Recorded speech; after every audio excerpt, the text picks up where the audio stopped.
بسم اللہ الرحمن الرحیم۔ دوستو، آپ کے سامنے غدیر سیریز کا پارٹ 3 انشاءاللہ آج ہم لے کے آ رہے ہیں۔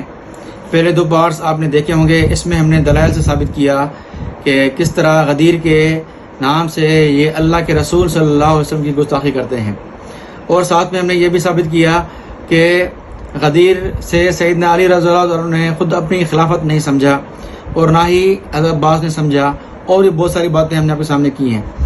آج آپ کے سامنے ہم یہ بیان کرنا چاہ رہے ہیں کہ یہ جو بڑی دعویٰ کرتے ہیں کہ سیدنا علی رضی اللہ تعالیٰ عنہ کی ولایت کے لیے ہی اللہ کے نبی صلی اللہ علیہ وسلم نے سب کو تپتی ہوئی دھوپ میں کھڑا کیا، ریگستان میں کھڑا کیا، صرف اس لیے کہ سیدنا علی کی ولایت کا اعلان کریں۔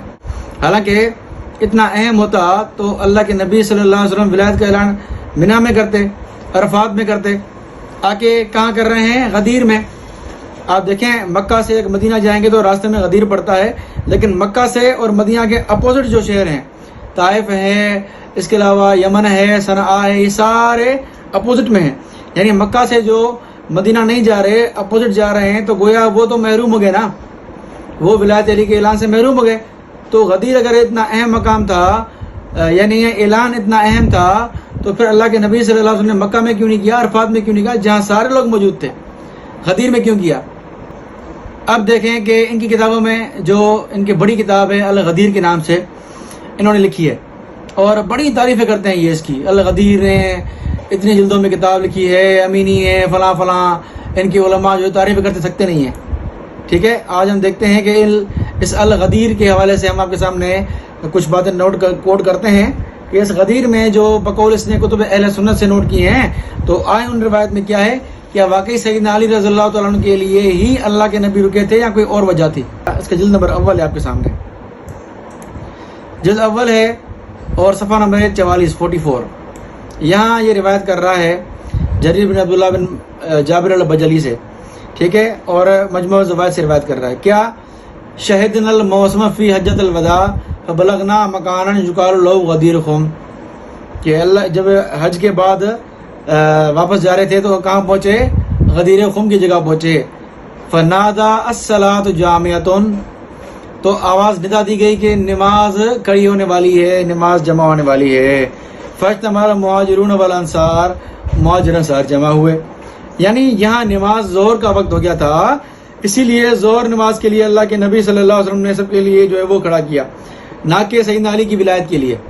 اگر ولایت اتنا اہم ہوتا تو میں پہلے کہہ چکا ہوں کہ مکہ میں بیان فرماتے، عرفات میں بیان فرماتے، غدیر میں کیوں بیان فرما رہے ہیں؟ جو بیچارے پیچھے رہ گئے سو رہ گئے، مکہ والے بھی رہ گئے، طائف والے بھی رہ گئے، یمن والے بھی رہ گئے، اس اعلان سے محروم رہ گئے۔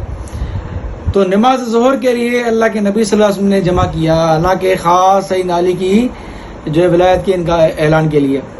پھر فقام رسول اللہ وسطن، پھر اللہ کے نبی جو ہے بیچ میں کھڑے ہو گئے۔ یعنی اب ظہر کی نماز کے بعد اب دیکھا کہ لوگ جمع ہیں تو اعلان کر دو۔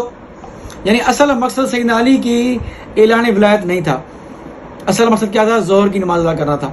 تو یہ جھوٹ بولتے ہیں کہ سیدنا علی کے لیے لوگوں کو دھوپ میں کھڑا کروایا، فلاں کیا فلاں کیا۔ تو ذرا غور سے دیکھا کرو کیا لکھا ہوا ہے۔ یہی الغدیر آپ کے سامنے ہے، اس کا جلد والیوم 1 ہے، پیج 60 ہے۔ یہ روایت نقل کر رہا ہے زید بن ارقم رضی اللہ عنہ سے، قال اکبر نبی صلی اللہ علیہ وسلم فی حجۃ الوداع حتی نزل بغدیر الجوفہ بین مکہ و مدینہ، کہ وہی غدیر کے مقام پر کھڑے ہوئے مکہ مدینہ کے درمیان۔ پھر کیا؟ پھر جگہ کو صاف کیا گیا۔ ثم نادى الصلاۃ جامعۃ، نماز کے لیے پکارا گیا۔ یعنی اصل مقصد غدیر میں کیا تھا؟ نماز ادا کرنا تھا، ظہر نماز ادا کرنا تھا۔ تو اللہ کے نبی نکلے سخت گرمی میں، اور کچھ صحابہ نے اپنے جو ہے وہ چادریں سروں کے اوپر رکھی ہوئی تھی، کچھ اپنے پیروں پہ جو ہے وہ گرمی کی وجہ سے ڈالی ہوئی تھی۔ اللہ کے رسول کے پاس آئے، فصلی بنا ظہر، اللہ کے نبی نے ظہر نماز پڑھی۔ ثم انصرف لینا، اس کے بعد اللہ کے نبی متوجہ ہوئے صحابہ کرام سے، پھر یہ بات والا اعلان ہے۔ ٹھیک ہے، تو کہنے کا مقصد یہ ہے کہ ظہر کا وقت ہو گیا تھا، اسی لیے نبی پاک صلی اللہ علیہ وسلم نے یہاں کھڑے ہو گئے۔ کوئی خاص غدیر کا مقام کوئی فکس نہیں تھا، نہ ہی کوئی اعلان ولایت فکس تھا، بلکہ نماز ظہر کا وقت تھا، اسی لیے کھڑے ہوئے تھے، کیونکہ ان کو تو نماز کا احترام ہے ہی نہیں، شیعوں کو نماز تو پڑھتے نہیں ہے، اسی لیے یہ نماز ظہر کو جو ہے وہ پی رہے ہیں۔ یہ روایت کبھی نہیں پڑھتے، کبھی نہیں پڑھتے۔ یہی الغدیر جلد اول پیج 48.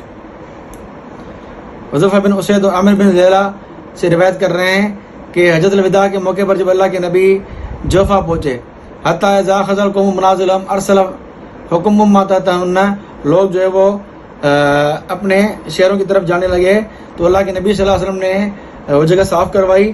حتیٰ اذا نودی بالصلاۃ صلاۃ الظہر، ظہر نماز کے لیے پکارا گیا، نہ کہ خلافت علی کے لیے، ظہر نماز کے لیے پکارا گیا. امد علیہن فصلی بالناس، ظہر نماز پڑھی. ذالک یوم غدیر خم و بعد فراغی من الصلاۃ قال ایھا الناس، اب ظہر نماز کے بعد خطبہ دے رہے ہیں. تو کہنے کا مقصد یہ ہے کہ یہاں غدیر کوئی فکس نہیں تھا کہ غدیر میں ہی اعلان نبوت جو ہے وہ کرنا ہے علی کی ولایت کا، کیونکہ اگر اتنا اہم ہوتا تو مکہ میں کرتے، مکہ میں جب آخری خطبہ دیا تو وہاں کرتے. اتنا اہم نہیں تھا، اس کا مطلب ہے غدیر میں دیا تو اتنا اہم نہیں تھا. اس طرح شیعہ کہتے ہیں کہ بڑا اہم تھا، اے نبی اگر آپ نے یہ اعلان نہیں پہنچایا تو گویا آپ نے رسالت کا حق ادا نہیں کیا. سارے ڈھکوسلے ہیں، جھوٹی باتیں ہیں، بس اور کچھ نہیں ہے. ٹھیک ہے جی. تو مختصراً میں نے آپ کے سامنے یہ 3 حوالے دیے ہیں، اور بھی حوالے ہیں لیکن کلپ لمبی ہونے کی وجہ سے مختصر 3 حوالے دیے ہیں. آپ کو ایک خاکہ ذہن میں آ جائے کہ اصل وجہ یہاں اعلان ولایت نہیں، اصل وجہ یہاں نماز ظہر تھی.